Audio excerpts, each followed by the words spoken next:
Question 4, part 1.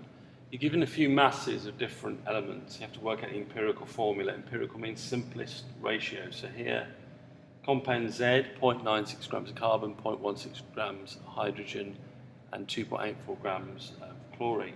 So the first step is we divide each by its formula mass. So really, you've got relative molecular mass or relative atomic mass. So really, 0.96 divided by the mass of 12. So this is, okay, if we divide this number by 12, we get 0.8.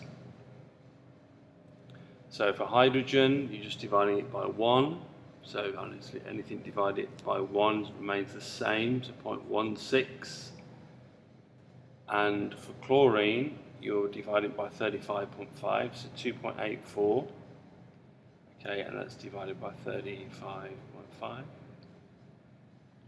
So there you get 0.08. So we're starting to see a pattern in the numbers. So that's divided by 35.5.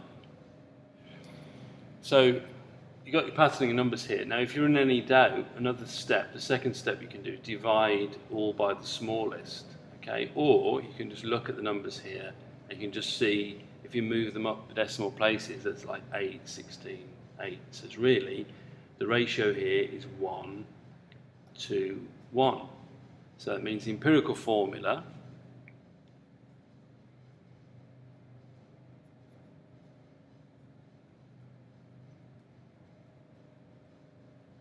is equal to C, H, and Cl is going to be carbon 1, hydrogen 2, and Cl. So that's the empirical formula.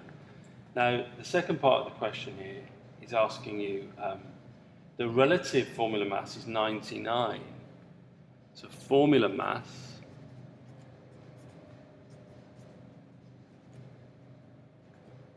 equals 99. Now let's work out if it's the same as the empirical mass. If it was the same as the empirical mass, it would be 12 plus 2 plus 35.5. Okay, so the question is it going to be the same?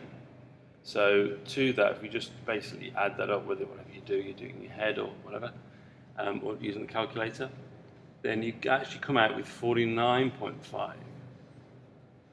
So by comparing the two numbers, it's quite easy to see that that's approximately 50, that's approximately 100.